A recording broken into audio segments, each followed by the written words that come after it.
We'd like to thank our sponsor today, Close 5. We really appreciate your support of our fledgling podcast. The little podcast that could. All right, Close 5 lets you buy and sell with other users nearby. You can make money fast by selling your used stuff.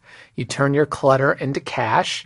Buyers get to set the distance they want to browse in, so you only see items as far as you're willing to meet or pick them up. Wow, that sounds great. You know, I'm kind of a hoarder and a bit of a pack rat, so... Yeah, selling is also easy with Close 5. You take a photo of your item with the in-app camera and post the listing in seconds. You don't even need to add a title, description, or price unless you want to. Once you've sold the item, you can choose a convenient public location to meet, to exchange the item, and get paid immediately. It's pretty cool. It's like a high-tech yard sale. Yeah, I think that's the idea. So download Close 5 for free in the Apple App Store or Google Play Store today.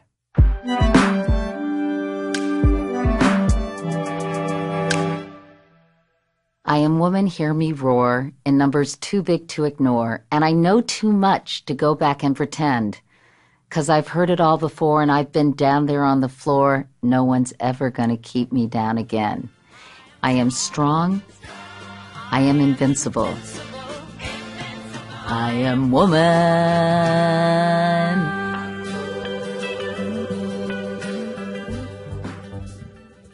That song from Helen Reddy came out in 1971. I was 14 years old, and Brian, that was the beginning of my burgeoning feminism. That's exciting. I was -10 when it came out. Wait, really? It was a really meaningful moment to me when it did. This was 10 years before you were born? It was, I'm sorry to report. I'm going to reach across this desk and slap you. Yeah, it wouldn't be the first time.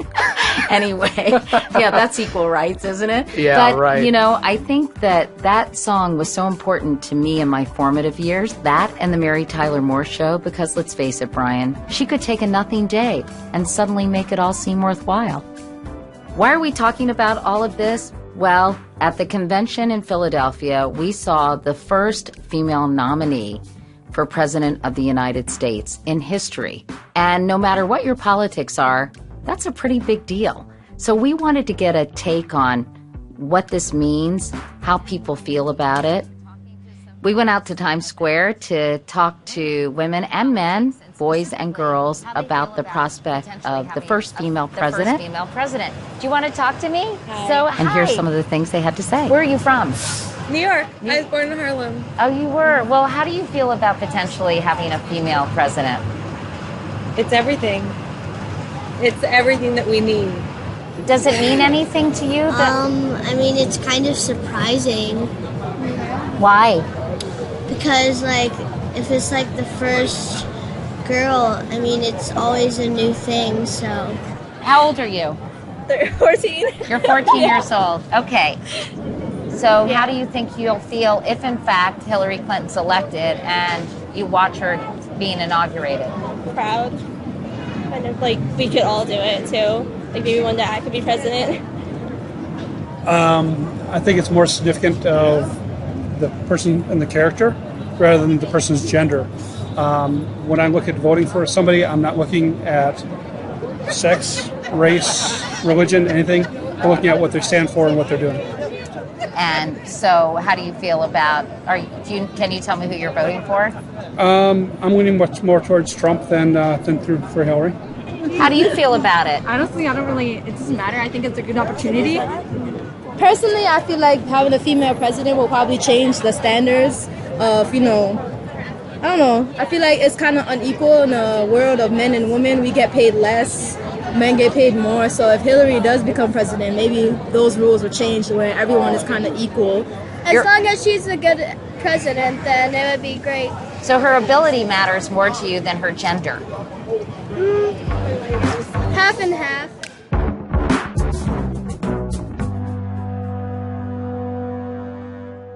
We're excited to have the fictional feminist heroine, Julia Louis-Dreyfus, or a.k.a.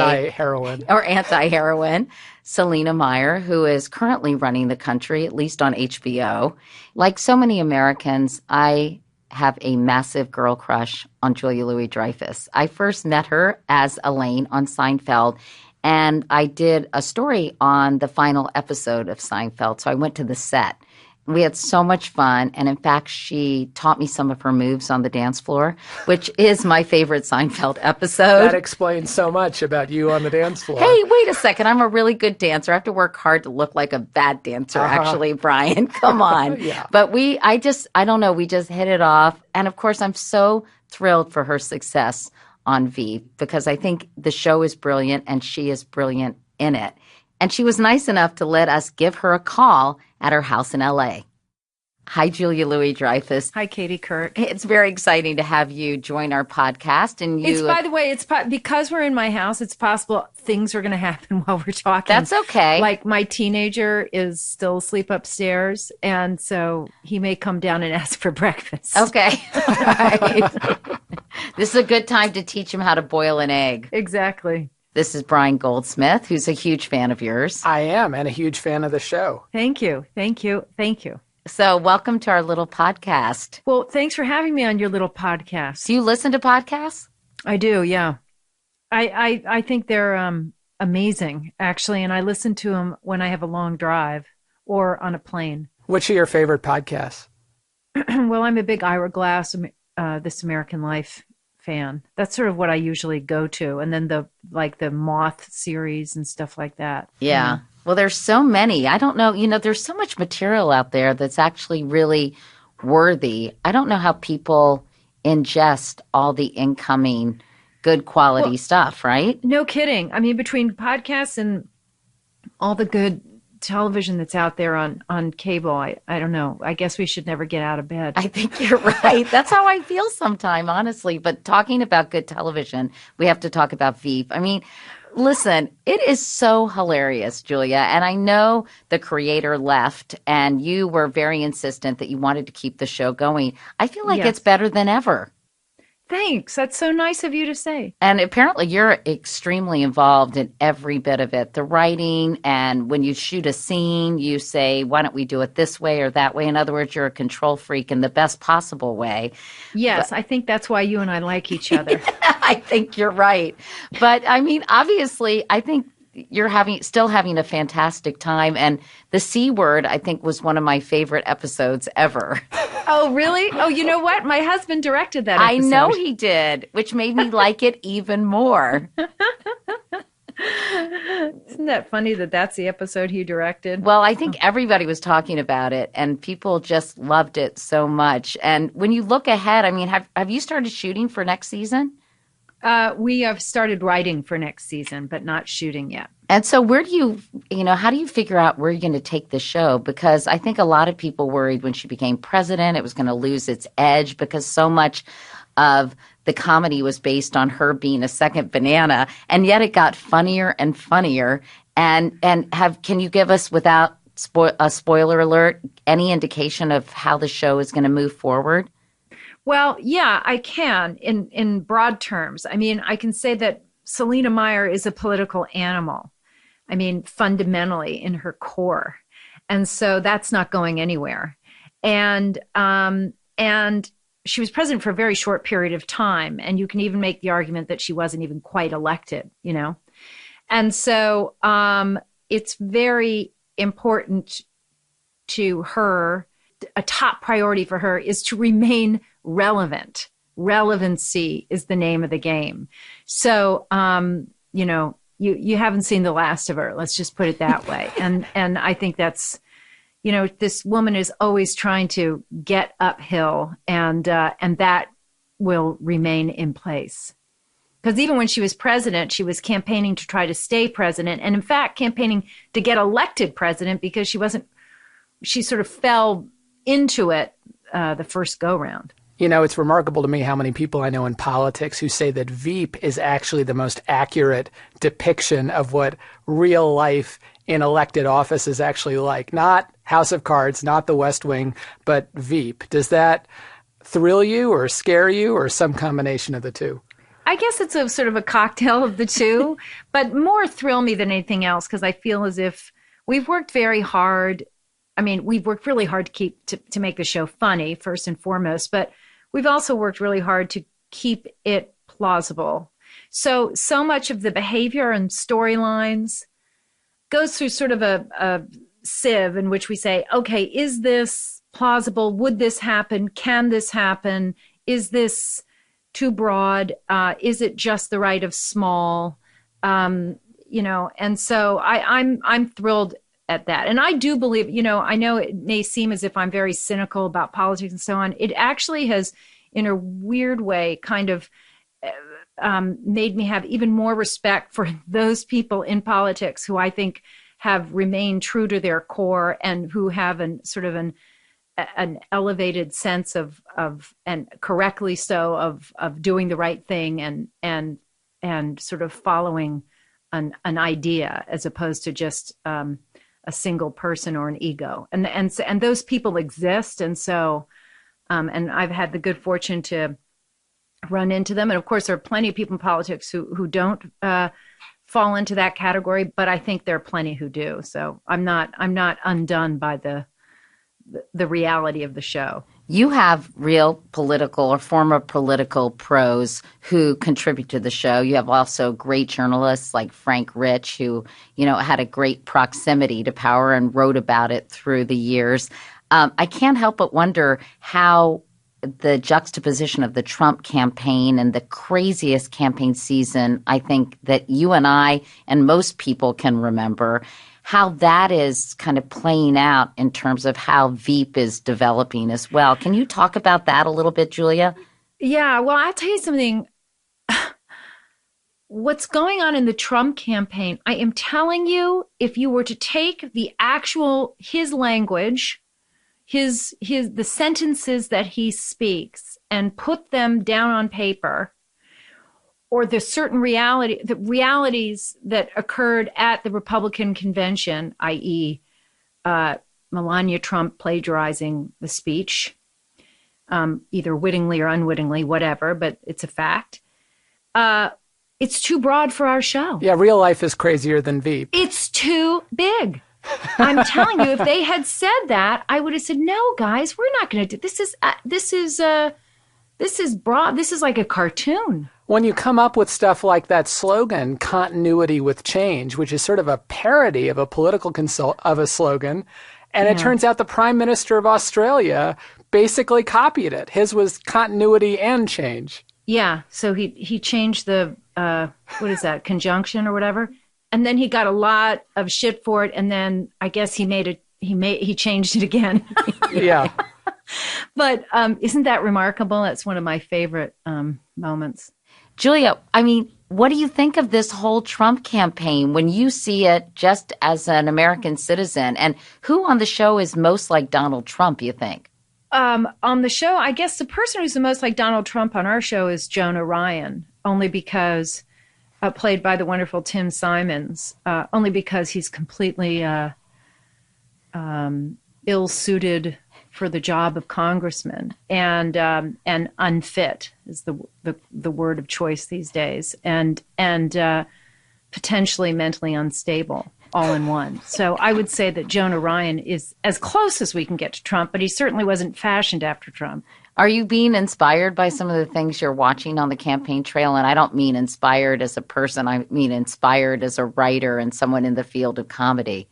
Well, yes and no. The show obviously isn't a parody, and we've created this alternate universe on our show so that parties aren't defined, and that's really been an advantage, particularly nowadays when everything is so seemingly polarized. I think it gives us the opportunity to have sort of everybody can join in on the fun. The truth is that when we meet with insiders and politicians and so on in D.C., no matter what side of the aisle they're on, they think we're making fun of the other side. That's convenient. And, yeah, it's very convenient. So, yeah, sure, we're all keenly involved and watching, of course, as all I would hope most American citizens are, but also as comedy writers and given the fact that the show's political. But our goal is not to sort of scoop that stuff up and we never have sort of put it directly into a show. although things seem to sort of parallel a lot in a weird way, almost by coincidence, as in the continuity with change slogan.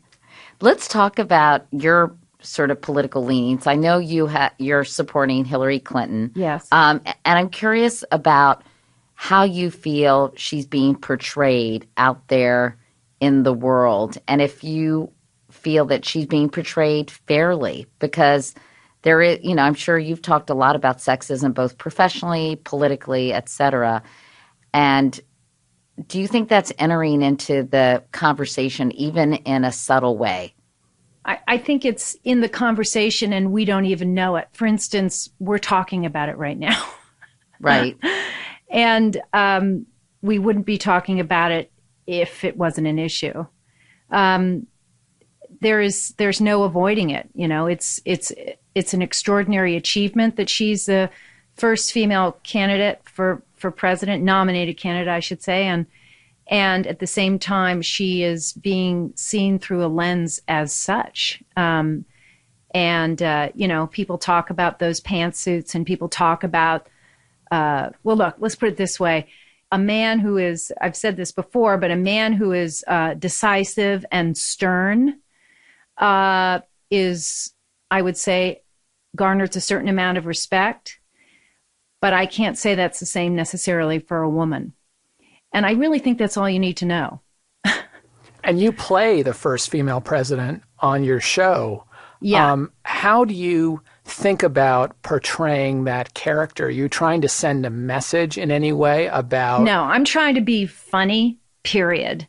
I'm not on a soapbox on this show. Having said that, though, we're making fun of this reality. I mean, there has been more than one occasion in which Selina Meyer has said things like, I don't want to identify myself as a woman because people don't like women. And as a woman, you know that, and I know that we don't like women.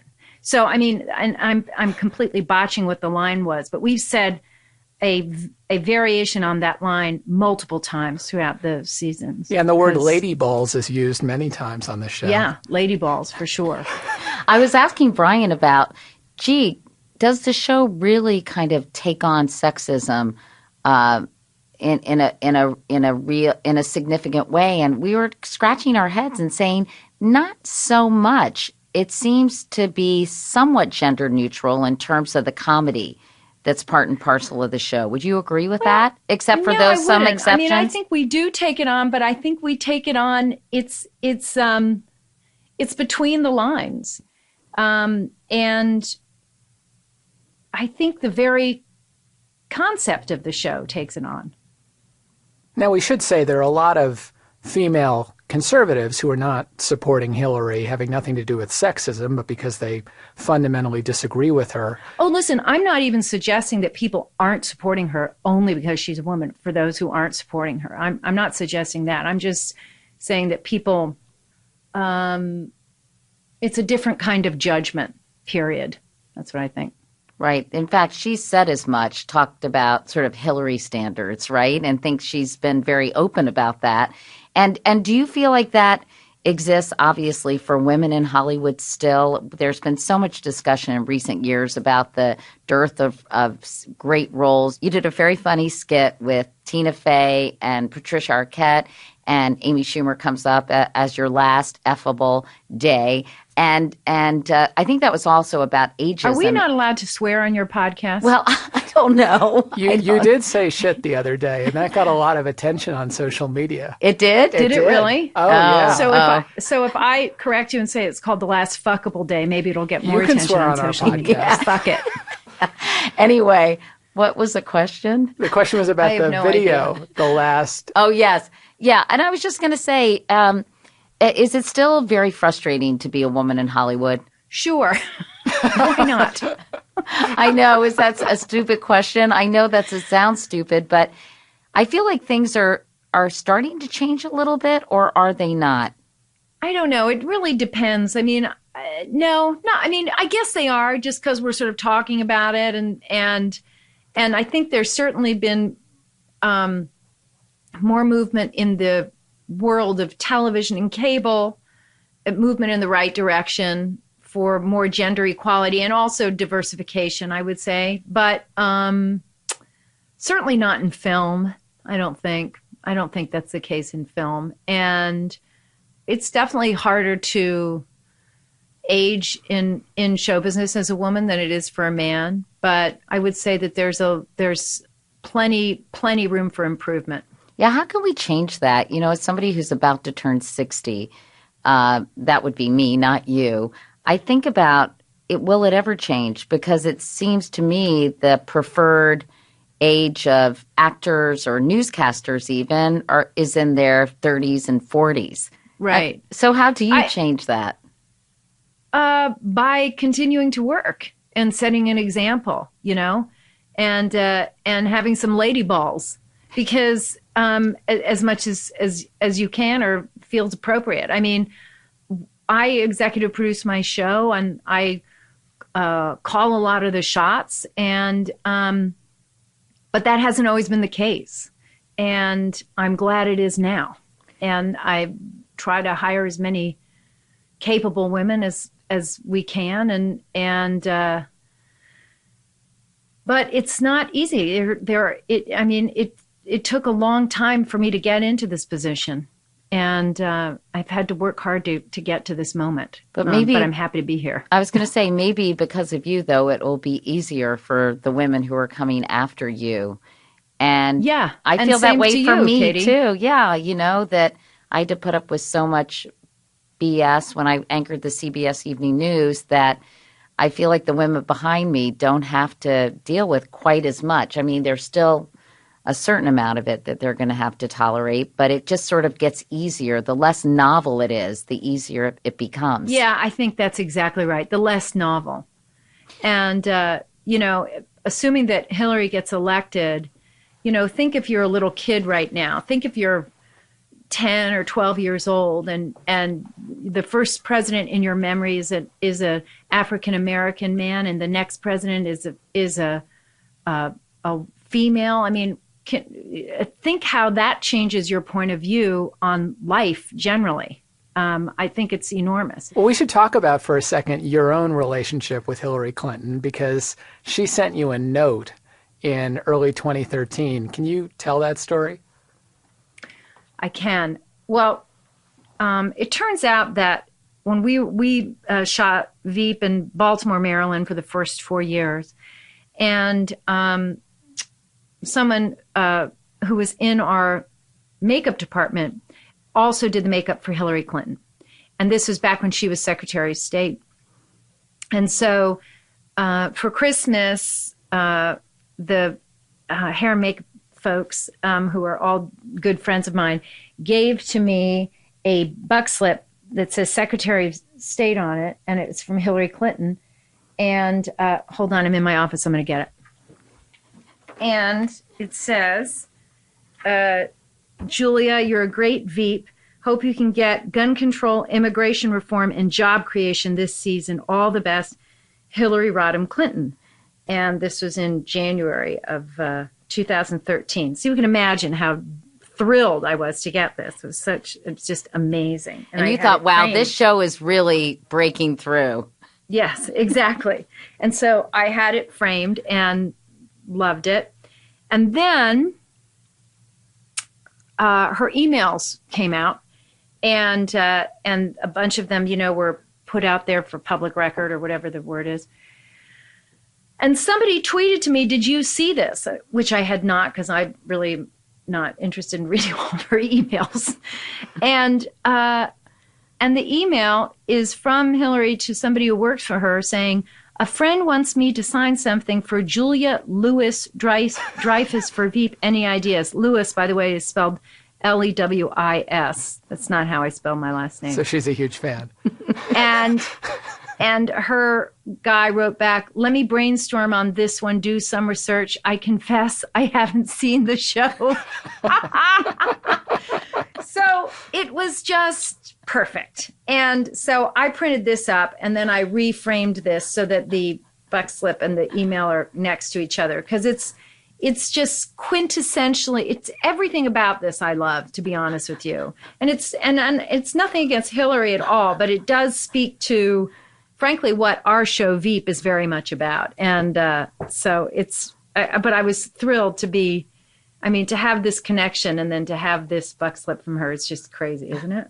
It's so funny. When you say what our show is really about, what would you say your show is really about? It's obviously about not about nothing. Is it about sort of the difference between appearances and what's really going on behind the scenes? Yeah, I guess it's about the real human behavior in politics, as opposed to the lofty idea of human behavior in politics. And it's what's behind the curtain. That's what it's about. Well, one small thing that the show accomplishes is it exposes the culture of the body man in Washington, which I think a lot of people not in politics didn't know about. The Gary character is kind of the body man to the 10th power. Can you sort of describe for people who haven't seen the show what that person does? Well, body man is a real position. It's a guy or a woman who travels to the president and sort of attends to the president at every moment. So knows the president's schedule or vice president's schedule, knows where what they need, when they want their snack, what kind of snack they would want.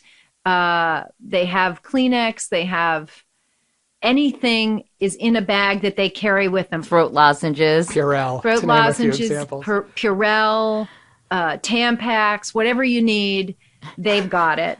And it's in a bag, and it's a very, very, I'm going to say, intimate position.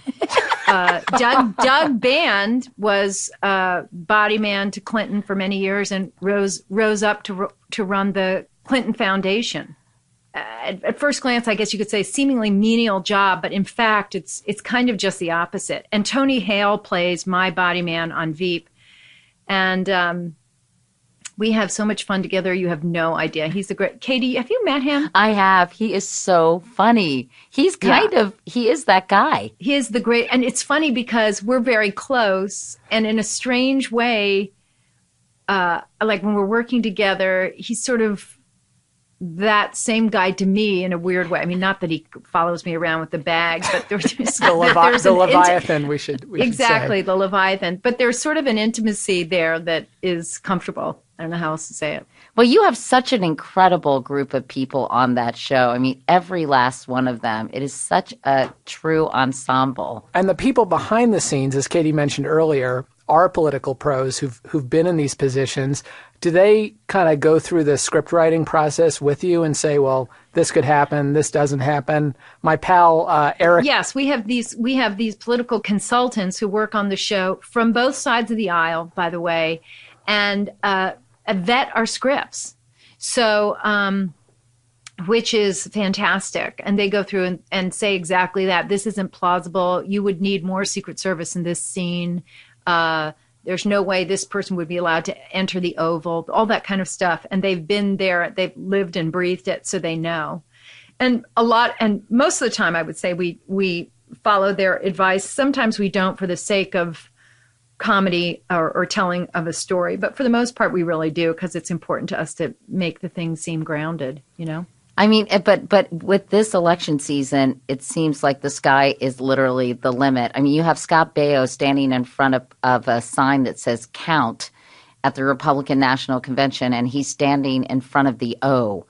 I mean, That would have been a perfect ending for my favorite episode. Yes, it would have been an ideal ending, and we may have to revisit that moment. And then you have Donald Trump being handed a Purple Heart and saying, I've always wanted one of these, and this is a lot easier. I mean, can't you see a character in Veep doing something like that? To me, that sounds like Selina Meyer.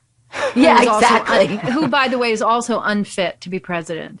But that would be something she might say. It's incredibly narcissistic and insensitive, and there's zero understanding of the circumstances or the realities of a Purple Heart. But you know what else felt a lot like Selina Meyer? When Hillary Clinton tried to get on the subway in New York City. Oh, that was a brilliant moment. Yeah.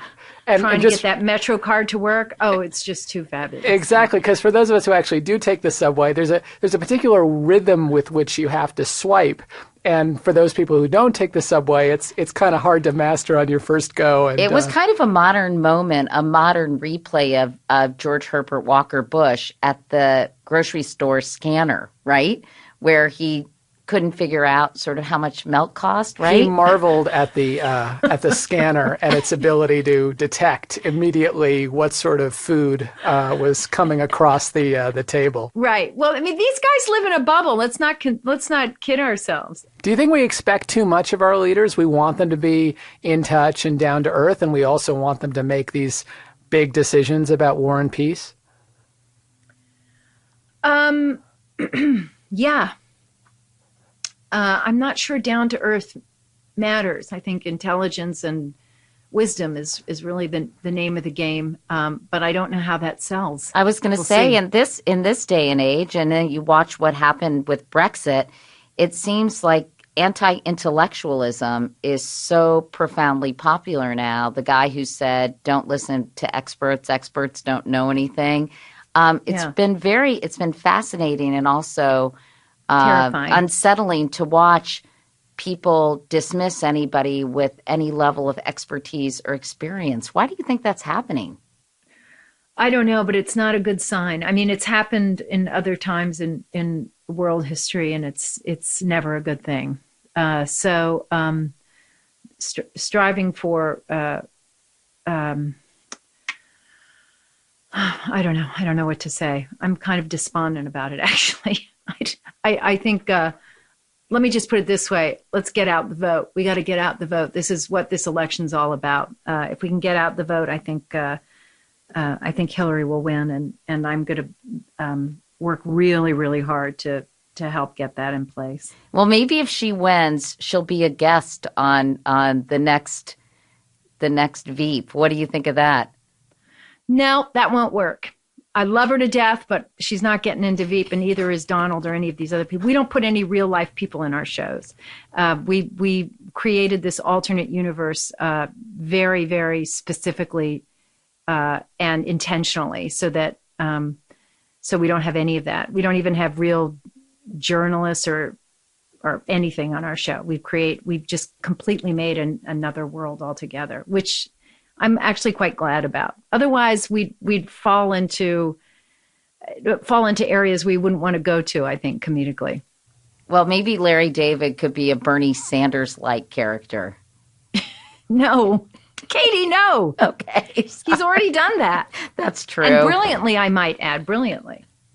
Obviously, I could never work for a show like yours. I just don't have any new ideas. No, you're pitching terrible ideas, but my door's open. If you want to pitch me other ones, I'll listen. But I don't think I'm going to give you the job. Well, I'm glad at least you're honest. Well, thank you for talking with us. This was it's always great to talk to you, and hopefully I'll see you soon. Oh, I hope so. And thanks for having me on your show. Good luck with it. I'm psyched that you've got it. Thank you. And nice to meet you too, Brian. Nice to meet you. Nice to meet you. Thanks very much. You're fucking brilliant. Oh my God. We've created a monster. A fucking monster. Bye. Bye, you guys. Talk to you later. Okay, bye. Brian, that was so fun. I don't know about you, but I just love her. You must have a crush on her now too, right? I've always had a crush on Julia Louis-Dreyfus. When I was getting ready to do this interview, by the way, I think I read that all the 25 and 26-year-old writers who were working on Seinfeld were in love with her, so you can understand why. Yeah, of course. But it's also great because I think that sometimes things happen on television and they get us ready for things happening in real life, whether we're talking about the Huxtables pre the Bill Cosby controversy, P.S., or other shows. You know, I think you got to see it to be it.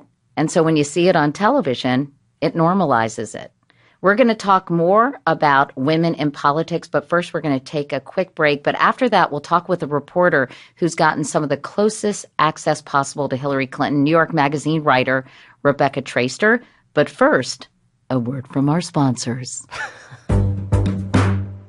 We'd like to thank our sponsor, The Great Courses Plus, for supporting our show. So many of us are constant learners, or we try to be, wanting to gain more knowledge for the pure pleasure of it. That's what The Great Courses Plus is all about. They have over 7,000 engaging video lectures presented by award-winning professors. You can dive deeper into topics like history, business, economics. You can explore new interests like cooking or speaking Spanish. You watch these lectures anytime, anywhere, from any device. I think it sounds pretty cool. You know, I'm dying to learn Spanish. I learned it in kindergarten, 1, 2, 3, 4, 5, 6, and I can count to 10, and I can say, hola, amigo, ¿cómo está? But I really want to become more fluent in Spanish, so maybe I'll check this out. Yeah, it sounds like there's only a little bit more for you to do. Thanks a lot. We want you to sign up so you can start watching courses like The Fundamentals of Photography, created in partnership with National Geographic and presented by professional photographer Joel Sartor. It gives you techniques to take more creative, professional quality pictures. And for me personally, it's been really helpful because usually either the foreground or the background is blurry, the color's not right, so this class really helped to up my photography game. And I understand you often cut off people's heads. Yeah, that's also bad, I've learned.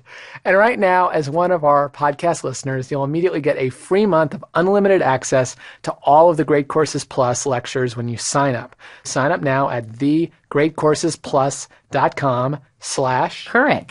Yeah, that's thegreatcoursesplus.com/COURIC. A big thank you to Stamps.com, one of the sponsors of our podcast. Sometimes, does it feel to you like there just aren't enough hours in the day, Katie? Yes. Even when you're working past 9 to 5? Yes. So if you're still making time-consuming trips to the post office, you need a better way. You can use Stamps.com. Yay. With Stamps.com, you get the postage you need the instant you need it. You can buy and print official U.S. postage for any letter or package right from your computer or printer. Wow. It's quick and easy. You'll save money with Stamps.com, too. It's just a fraction of the cost of one of those expensive postage meters. Plus, you'll get a special postage discount you can't even find at the post office. When's the last time you mailed a letter? I mail letters fairly regularly. Yeah. I'm a firm believer in snail mail myself. I think there's nothing like getting a handwritten card. If only I had time to write them. Or go to the post office. Yeah, and now exactly. with Stamps.com, that problem is solved. So right now, you can sign up for Stamps.com and use our promo code Couric for this special offer. You get a 4-week trial plus a $110 bonus offer, including postage and a digital scale.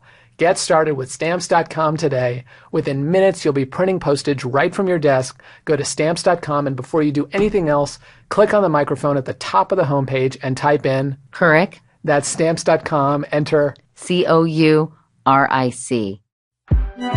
Thanks so much to our sponsors. Now, let's get back to the show. So we have Rebecca Traister coming up next, and she's covering the real-life version of the story on Veep of a woman running for president. And when you think about it, Selina Meyer is a little bit Hillary and a little Donald Trump. Yeah, she probably has the worst qualities of both of them. How lovely and charming. But that's what makes the show so good, because she's just on so many levels intensely unlikable. But the same cannot be said for Rebecca Traister. She Good is segue. so smart, so nice, and a great reporter for New York Magazine. She spent a lot of time on the campaign trail with Hillary Clinton, and she's written a couple of books about women in politics and women in society. And the latest is called All the Single Ladies, but it's only just one, All the Single Ladies. To be clear. Yes.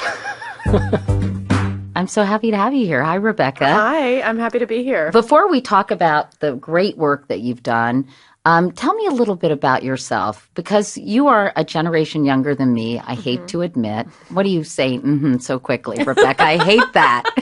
But you're 41. Tell me about how you came to be interested in women's issues and why you really wanted to focus on this in your writing and your journalism. Well, I never imagined that I would focus on it professionally, because the era in which I came of age, if you came of age in the Helen Reddy era, I came of age in the deep frozen backlash tundra that followed, right? So I was born in 1975. Oh, you were like in Susan Faludi land.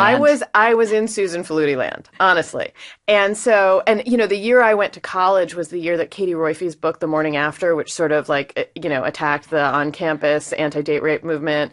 It was a very profound anti-feminist moment in which I came of age and was a teenager. And it never occurred to me then. I mean, I did go to marches in Washington in 1992 when I was a junior in high school around reproductive rights, but somehow that was cut off from any sense of a larger women's movement. There just wasn't a sense of any kind of feminist cohesion. And feminism has never been a cohesive movement, but on the other hand, there just wasn't a women's movement. And I actually couldn't have imagined that it would come back in the way that it has. Isn't it wonderful? Over the past 10 years. It is wonderful. I mean, I'm just waiting now for the next wave of backlash. I have to say, it is wonderful. Wah, wah. Wah, wah. Yeah, I know. Well, it's true. It's coming. Prepare. Everybody gird. It was really around 2003 when I took a job writing for Salon, which was an internet publication, that I sort of just took on a flyer as I started to write a little bit from a feminist perspective on women's issues. And so there was this sort of blossoming of a new generation of feminism, but that didn't happen until I was really in my mid to late 20s. I believe I wrote some pieces about you. I believe you did. We should go back and review those pieces, and I can see if I'm actually happy to have you here. I think you would be, I think. But then, suddenly women in presidential politics became a very real reality. And I found myself during the 2008 election writing about Hillary Clinton. Which was the mother lode, so to speak, when it came to great material. Yeah. I'm curious, how is it different, the coverage of Hillary Clinton from 2008 to this campaign? Because I've been thinking a lot about that, Rebecca, because I was anchoring the CBS Evening News. I remember being hyper vigilant and hyper aware of sexism creeping in to the copy, creeping into the pieces. And I was sort of like the safety patrol for feminists at CBS, at least during my tenure. And I remember feeling outraged when, I don't know if you remember that one video clip where they strung together all of the really obnoxious comments about Hillary Clinton, about her blouse or about her pants or about her weight or about her laugh or about this, that, and the other thing. And I got so incensed. And I remember actually saying to her, why does Sarah Palin have an action figure and you have a nutcracker?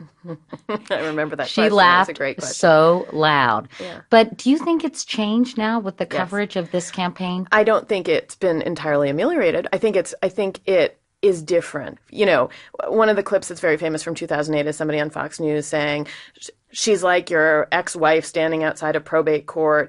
Somebody saying, take out the garbage, the hectoring wife. It's like we've sharpened. There's a lot less commentary about her clothes. In many ways, I think the media has sharpened its vocabulary around sexism. I think 2008 was a tremendous learning experience for a lot of people in the media where they were like, oh, right, those are code words for bitch. The place you still see it and people just can't help themselves. And I understand why, and we can talk about it. It's her voice. We do hear Hillary Clinton screaming into a microphone. A, she's not a completely natural orator. B, we are simply not used to hearing this higher register. That's what I just read. I just read a piece about this saying that she needs to speak less from her lungs and have more air in her stomach. And I know about this because I had to learn it as well as a broadcaster. But after an election where we have had Donald Trump and Bernie Sanders, who are like the kings of yelling, that we all are sitting around wondering how we can make Hillary sound better at a microphone. I agree. I agree. So it's both based in a reality, which is that that tone doesn't comfort us, right? And we need to address that. At the same time that it's like, well, men can scream at us or comfort or speak softly and warmly like Barack Obama or slowly, or they can scream, and we can still find them reassuring. It was interesting. I think that there's been a reclamation project around her laugh. I noticed, was it Barack Obama who in Philadelphia last week said, I can't remember what the context was. Maybe it was in his speech. And he was talking about her laugh, her big laugh. And she's got this wonderful, infectious laugh that carries quite far. And sometimes it'll be surprising because you'll be in the middle of something and she'll go, ha! And there's a joy and a mirth that I think sometimes the public doesn't always see. Because that's one of the features of Hillary Clinton that actually people talk about all the time, is how readily and how loudly she laughs. And that's what's been cast as the cackle, the rah, rah, you hear all of it. But in fact, I think there's been a decided project amongst her friends and colleagues to say, wait, we got to recast this laugh.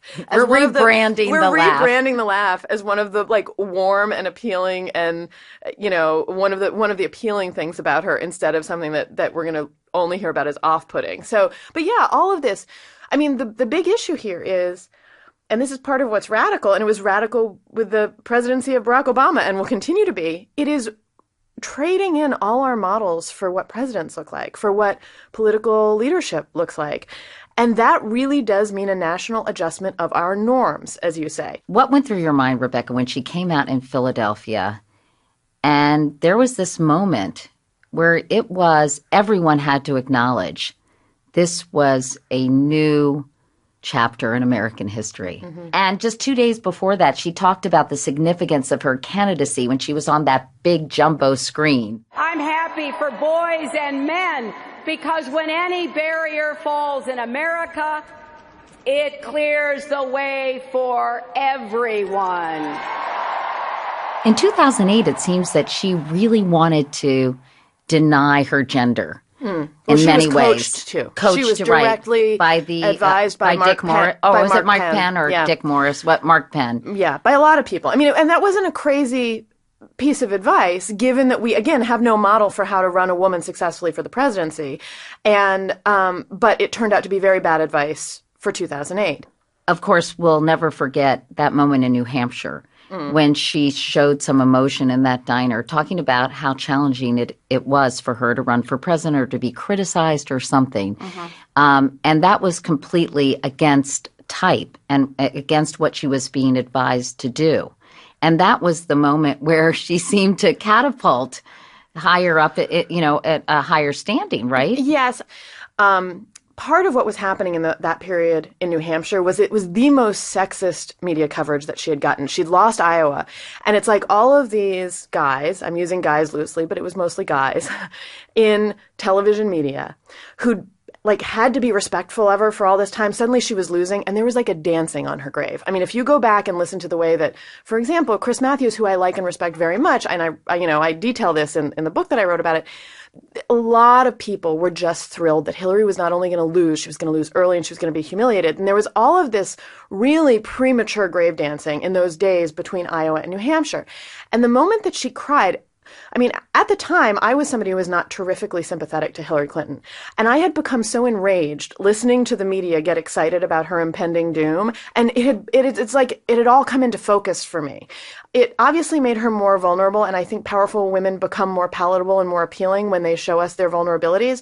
But there's something else about women and crying, which is crying for many of us is the way that we express that we're incredibly pissed off. I mean, I think the relationship between showing emotion and anger. And by the way, I should also clarify, she didn't cry. There's not a single tear that fell from her eyes. She got misty-eyed. She got stuffy, okay? Yeah.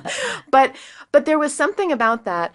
I'm not sure that it was just that we all like our sisters weepy, right? Which was sort of the read of the media. I think it was there were a lot of women in New Hampshire, and they're the voters who surprisingly put her over the top in New Hampshire, and she staged a huge surprise win in New Hampshire. I remember. The next day. And I actually think it was a lot of angry women. I sort of see that moment as being more about anger than about a sort of soggy vulnerability. But it is true that the moments in 2008 when she successfully talked about her place in history and that she was able to do so in a way that was compelling and inspiring to people were the moments of loss. So the greatest speech she gave in 2008 was the concession speech. About the glass ceiling. About the glass ceiling and about, for me, I mean, the parts of it about shooting 50 women into space, which is an incredible piece of speech writing. The 50th woman to leave this earth is orbiting overhead. If we can blast 50 women into space, we will someday launch a woman into the White House.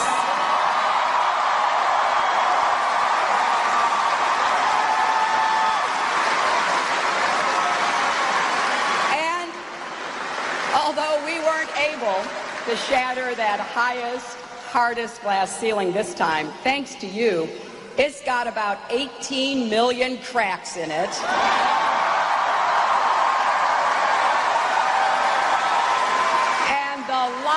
is shining through like never before, filling us all with the hope and the sure knowledge that the path will be a little easier next time. That was a beautiful speech, and she really marked her place in history. But that was also a moment where she was no longer a threat. We do not like women who talk about how great they are. But of course, that is the job of a politician running for office.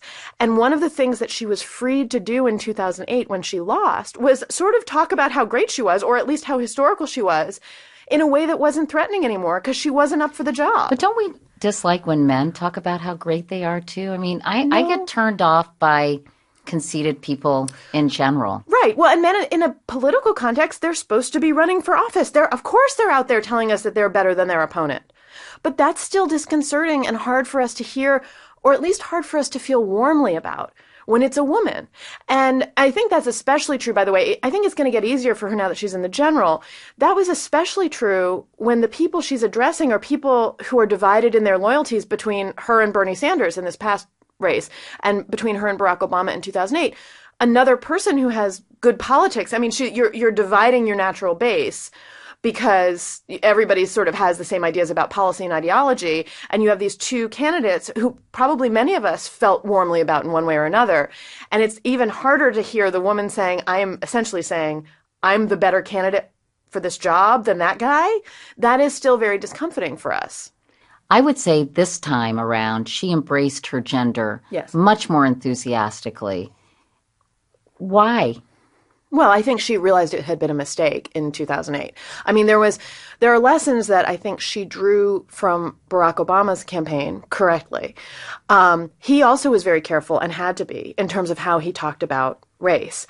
But what he was very successful at was making this kind of emotional compact with voters. Like, we're making history together. We're doing this important thing. We can all feel good about ourselves because we are working towards something that is very overdue and a grave injustice in the United States, and we're working toward a small correction of it that will actually be a big correction of it. It doesn't work. It's not a parallel set of strategies around women's progress in the United States, but I think that she took some lesson, which is that people want to feel celebratory and good about making history, and this is making history. This country has a hard time unambivalently celebrating milestones in women's rights. It's very complicated and it's very fraught, and Hillary's walking right into that. It's also fraught because of who she is and the baggage she brings to the conversation. Absolutely. But on the other hand, taking apart who Hillary is and who she's become and how she's become that way, you can't do that without looking at her as somebody who is formed by being this rather anomalous woman in an extremely male world. I mean, which is not to make excuses. That's not the same thing as making excuses for the various negative things about Hillary Clinton, and there are many of them. But it is to say that it's not an accident that this is the candidate we got, right? It's not a passive, sort of quirk of nature that this is the person who bubbled up to be the first woman president, right? To some degree, Hillary Clinton was also made by the very history that she is now campaigning to change, if that makes any sense. It does, and it doesn't, because I think you have to also consider the Clinton legacy and the Clinton baggage in general. It's not just Hillary Clinton. I understand what you're saying on one level, but I also wonder if there would be the possibility of a woman without quite this much baggage, with the kind of choices and judgments that had been made in the past, to rise to the surface. Sure, there will be a woman who comes after her who has none of this baggage, right? Or who has a different set of baggage. But I mean, yes, true. But if you look at the history of women in American politics, the first women, the first mayors, the first representatives, the first governors, almost all of them arrived there in one way or another via the widow's mandate or taking over their father's seat. I mean, historically speaking, it was practically inevitable that the first female president was probably going to have a strong relationship to a male president. In our history, proximity to power has been the closest that most women have gotten to power, and therefore the first women to actually break through have been the ones who started with proximal power. A necessary rung on the ladder, if you will.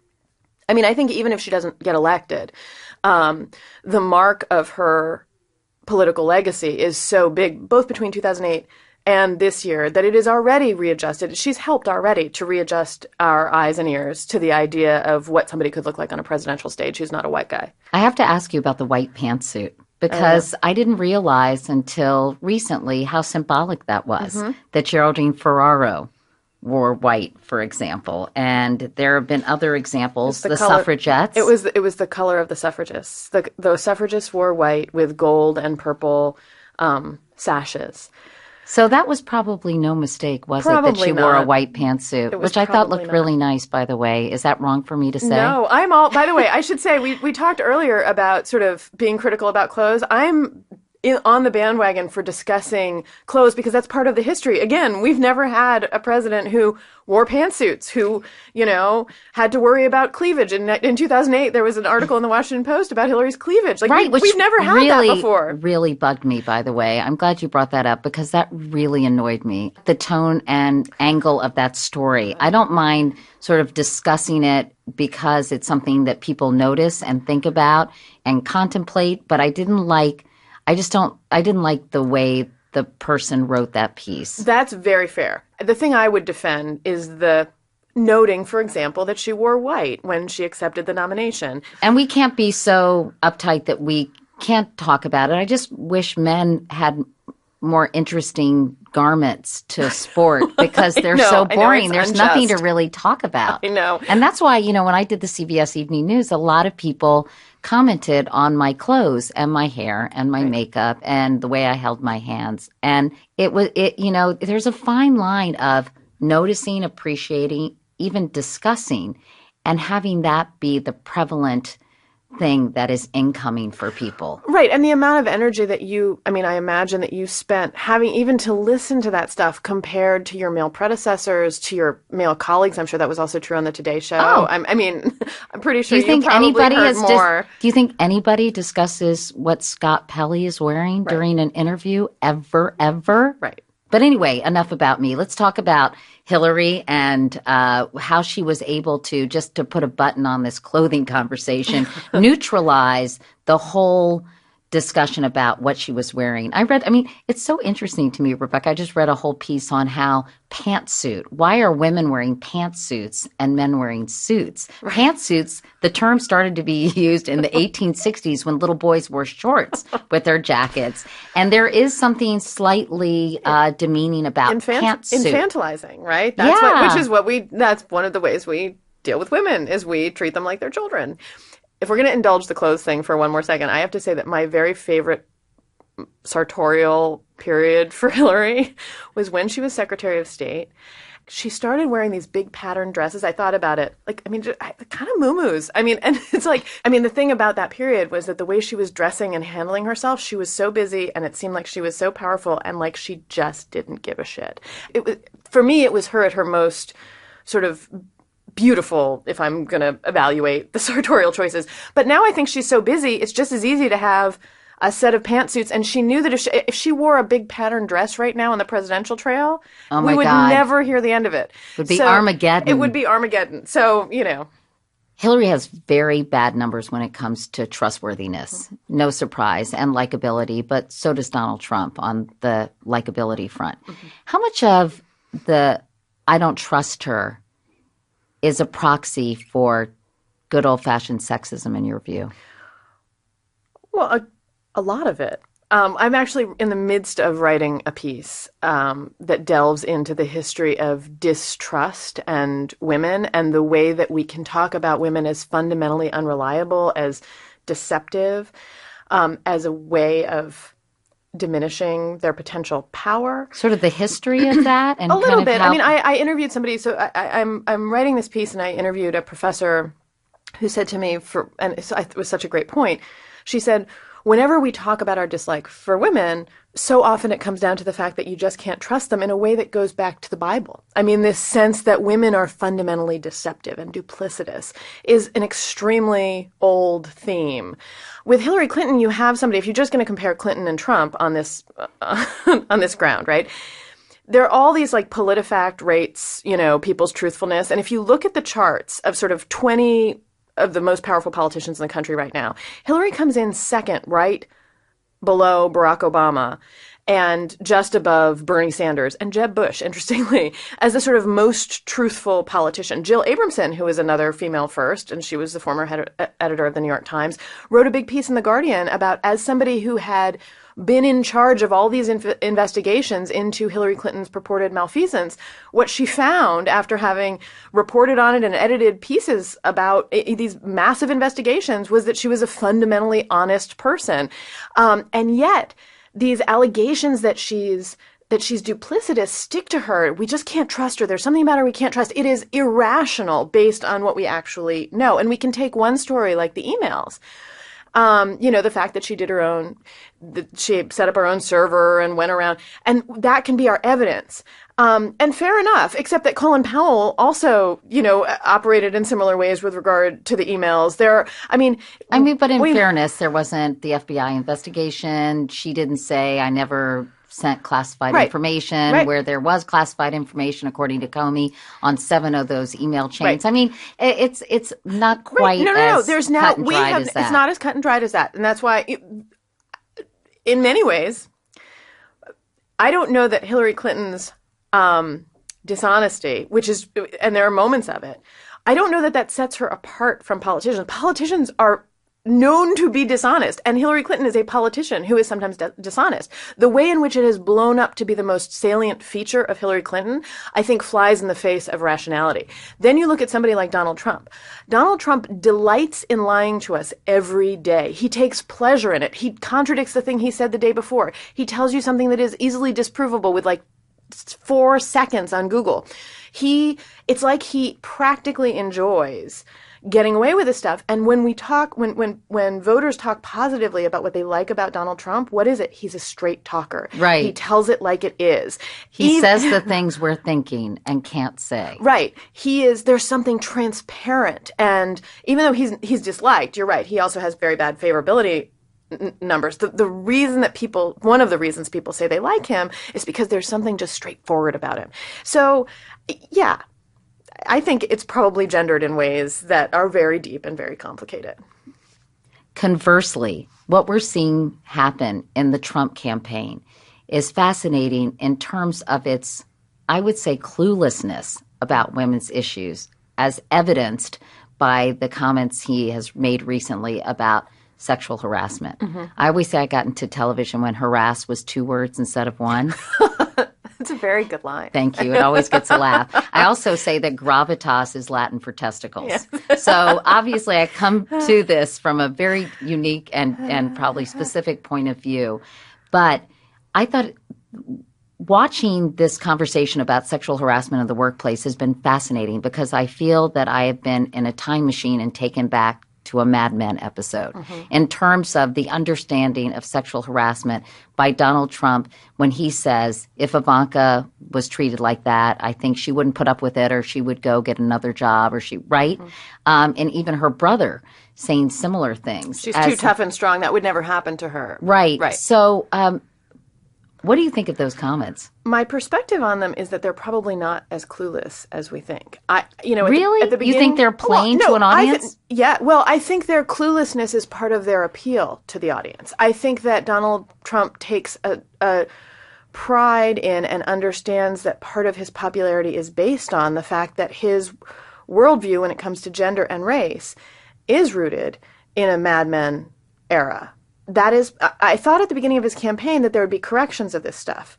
And the more I see it continue and, these kind of comments grow worse, the more I suspect that this is in fact what he's running on. He's not going to correct it because it's part of what makes his base love him. There was a video published on the New York Times website that shows unedited comments from Trump supporters. And it is clear that they are racist epithets, sexist epithets. And what becomes clear watching at least the enthusiasm at those rallies, which are of course part of what's powering his popularity, that there's excitement that there is a guy who would still be clueless about sexual harassment and take a perverse kind of pride in it, who doesn't care about sexual harassment, who does view women and Black people as subsidiary populations in some way over whom he exerts a kind of authority.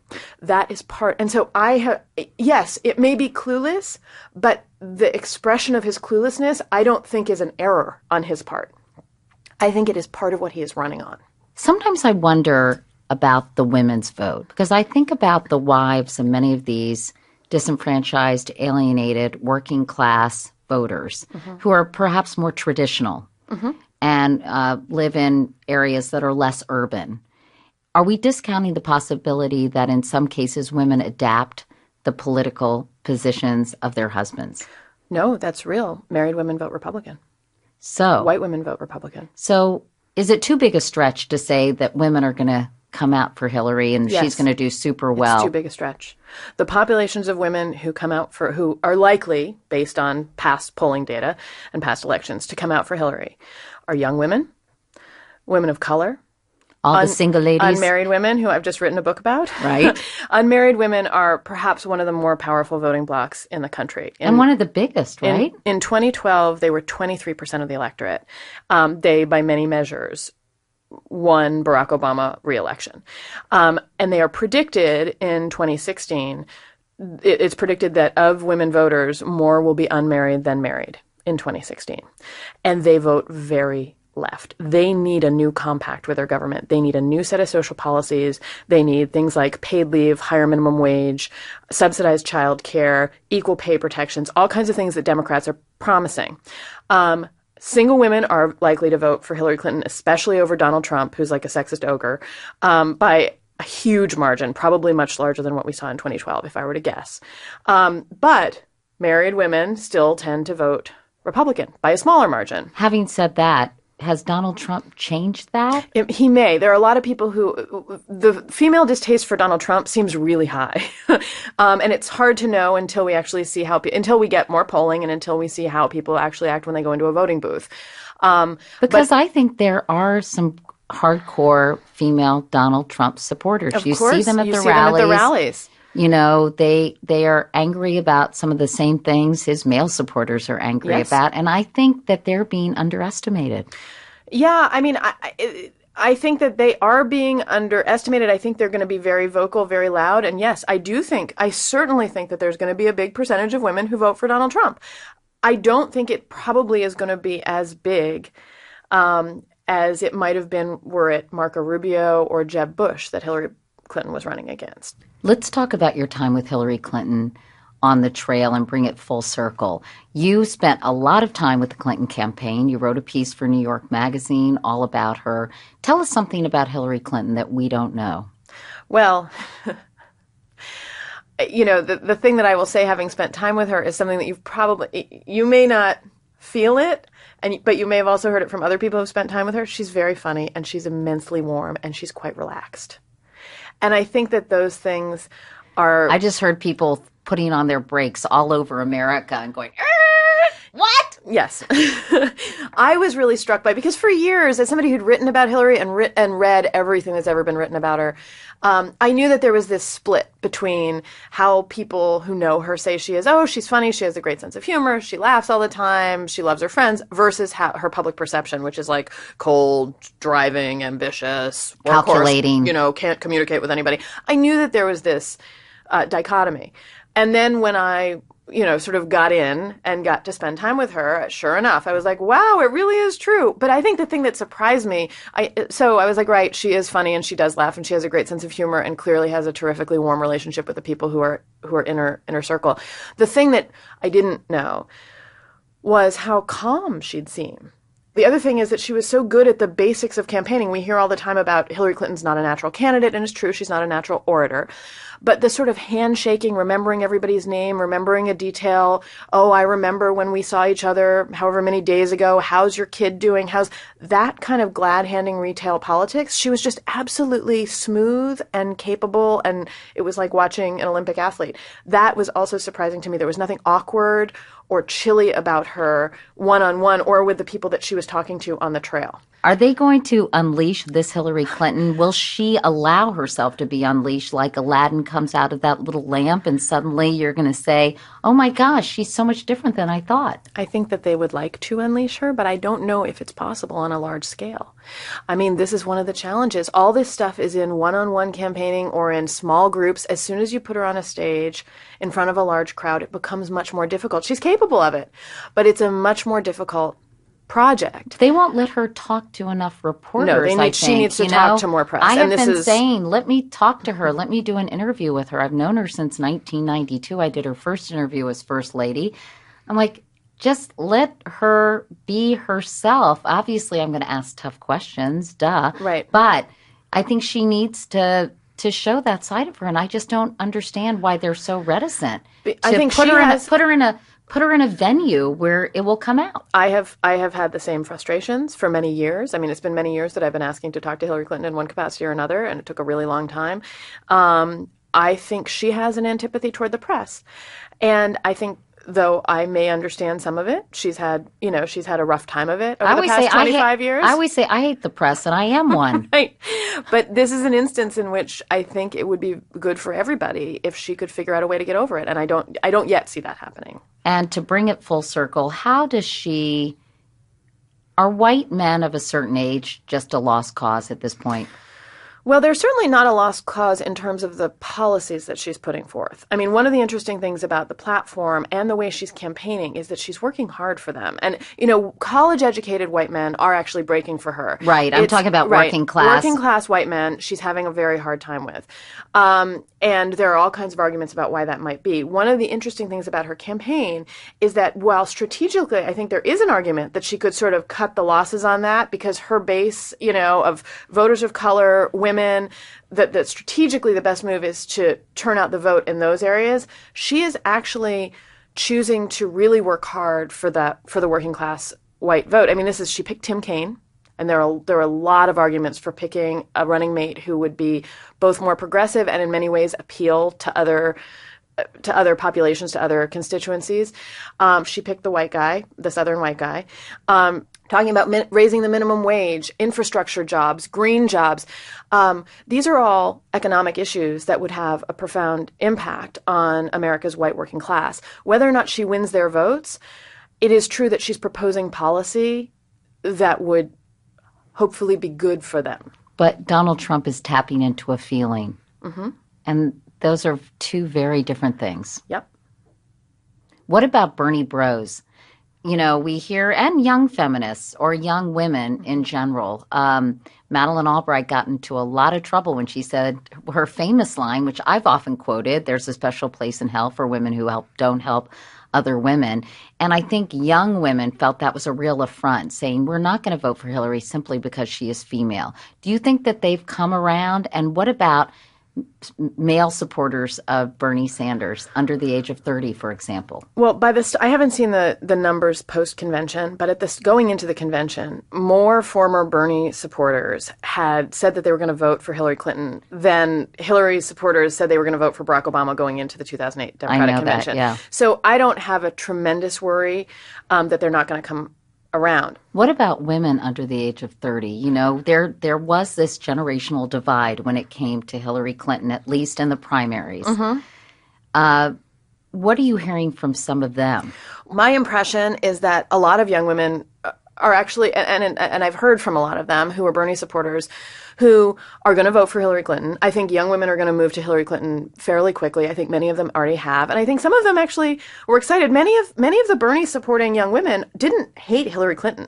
A lot of people, and it's very natural for young people to lean more left than older people. I mean, that's part of what was being presented by the Bernie Hillary choice, is that the perception was that Bernie had lefter politics, more radical politics. And I think it's very natural and healthy for young people to prefer radical politics. It's likewise natural and healthy for older people who've seen some of the sausage made to have perhaps a more moderate take on the approach. And so I didn't find that generational divide a sign of like feminism's imminent demise or anything. And I do think that a vastly large percentage of all Bernie voters, and especially young women, never felt intense antipathy toward Hillary. Some of them did, and some of them may change their minds on that or may reluctantly vote for her or may abstain.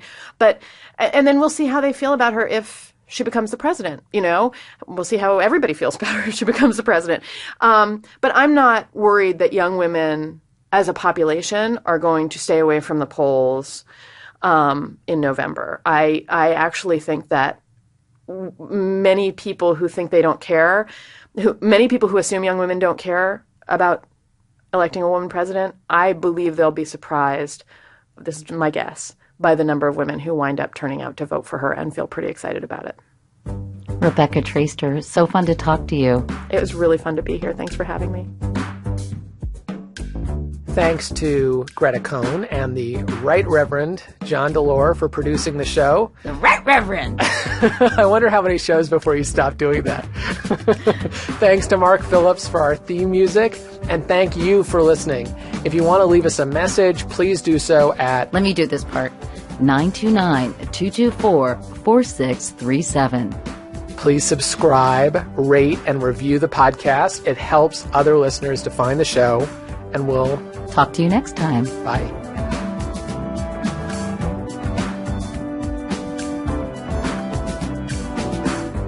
Yeah, we adjusted Katie's medicine this morning. It's really interesting. All the single ladies, all the single ladies. You're doing it like as Liza Minnelli. From where is that Sex in the City Start 2? Spreading the news. Oh, God. Okay, I'll stop. I'm going to be reviewing my contract right after this.